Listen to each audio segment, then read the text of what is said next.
આ તરફ ભુજમાં ઘાસ ભરેલો ટ્રક ભડકે બળ્યો।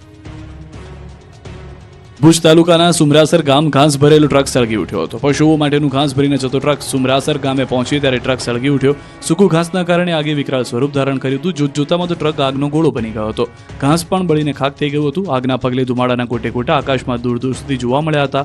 સ્થાનિકોએ હાથવગા સાધનો વડે આગ પર કાબુ મેળવવા પ્રયત્નો કર્યા, પરંતુ આગ કાબૂમાં આવે તે પહેલા જ ટ્રક ભસ્મીભૂત થઈ ગયો હતો। ટ્રકમાં આગ લાગતા ભયાવહ દ્રશ્યો સર્જાયા હતા। ધોકધકતા તાપમાં પશુ માટેનું ઘાસ બળીને ખાક થઈ જતા પશુપાલકો ચિંતામાં મુકાઈ ગયા છે। અમદાવાદમાં બુલેટ ટ્રેનની કામગીરી દરમિયાન 600 ટનની ક્રેન તૂટી, અનેક ટ્રેન રદ। અમદાવાદના વટવા હાથીજણ વિસ્તારમાં રોપડા બ્રિજ નજીક બુલેટ ટ્રેનની કામગીરી સમયે ક્રેન તૂટી પડી। બુલેટ ટ્રેન પ્રોજેક્ટના નિર્માણ દરમિયાન સેગમેન્ટલ લોન્ચિંગ ગેન્ટ્રી લપસીને પડ્યું હતું। કોન્ક્રીટ ગર્ડર લોન્ચ કર્યા પછી ગેન્ટ્રી પાછી ખેંચવામાં આવી રહી હતી ત્યારે તેનું સંતુલન ગુમાવાયું અને પડી ગયું, જેથી નજીકના રેલવે ટ્રેકને નજીવું નુકસાન પહોંચ્યું હતું, જેના કારણે રેલવે કામગીરીને અસર થઈ હતી। 600 ટનની મહાકાય ક્રેન અચાનક ધરાશાયી થતા 2 લોકો ઇજાગ્રસ્ત થયા હતા। નાસભાગ મચી ગઈ હતી, જેના કારણે મુંબઈ અમદાવાદ રેલવે રૂટ પર ટ્રેનના સંચાલનને અસર થઈ હતી।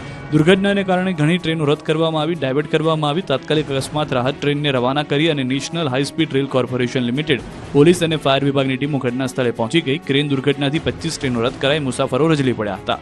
વડોદરાથી અમદાવાદ જનારી ટ્રેનો રદ કરાઈ છે। વંદે ભારત ટ્રેન વડોદરા સુધી દોડાવવામાં આવી, ત્યારબાદ રદ થઈ, તો સત્તાવેશ એક્સપ્રેસ પણ વડોદરા સુધી દોડાવવામાં આવી, ત્યારબાદ રદ કરવામાં આવી। ગુજરાત એક્સપ્રેસ ટ્રેન પણ રદ કરાઈ।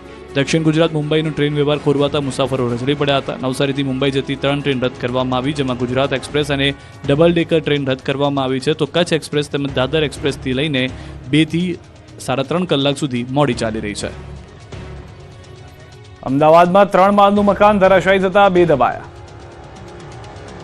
અમદાવાદના માણેક ચોકની ગાંધીની પોળમાં 3 માળનું જર્જરિત મકાન ધરાશાયી થયું। બપોરના સમયે જર્જરિત બની ગયેલું મકાન ધડાકાભેર જમીનદોસ્ત થતા વિસ્તારના લોકો ડરી ગયા હતા। 3 માળનું મકાન કડડભૂસ થઈને પડતા નાસભાગ મચી ગઈ હતી। મકાન પડતા એક મહિલા અને બાળક કાટમાળમાં દબાયા હતા। આ અંગેની જાણ થતાં ફાયર વિભાગની ટીમ, એએમસીની ટીમ અને પોલીસની ટીમ ઘટના સ્થળે પહોંચી ગઈ હતી। આ મકાનના કાટમાળ નીચે દબાયેલી એક મહિલા અને બાળકનું રેસ્ક્યુ કરવામાં આવ્યું હતું। ઇજાગ્રસ્ત થતા સારવાર માટે હોસ્પિટલ ખસેડાઈ। વાપીમાં પૂરપાટ આવતી રિક્ષા ટ્રક સાથે અથડાઈ ગઈ। વાપી જીઆઈડીસી 4 રસ્તા નજીક ટ્રેલર અને રિક્ષા વચ્ચે થયેલા અકસ્માતમાં રિક્ષા ચાલકનું સારવાર દરમિયાન મોત નીપજ્યું છે। આ અકસ્માતમાં રિક્ષામાં સવાર 5 લોકોને ઈજા થઈ હતી। દ્રશ્યમાં જોઈ શકાય છે કે વાપી જીઆઈડીસી 4 રસ્તા બ્રિજ પહેલા સેલવાસ તરફથી એક રિક્ષા પૂરપાટ આવી રહી છે, ત્યારે ટ્રેલરનો ચાલક ટર્ન મારી રહ્યો છે। અચાનક જ ટ્રેલર આવી જતા રિક્ષા ચાલક બ્રેક મારી શકતો નથી અને ધડાકાભેર ટ્રેલર સાથે અથડાય છે। જોરદાર સ્પીડ હોવાથી રિક્ષાનો બુકડો બોલી ગયો। સ્થળ ઉપર હાજર પોલીસ કર્મીઓ 108 બોલાવી તમામને સારવાર માટે વલસાડ સિવિલ હોસ્પિટલમાં ખસેડ્યા। સેલવાસ તરફથી વાપી સ્ટેશને જવા નીકળ્યા હતા ત્યારે અકસ્માત સર્જાયો હતો।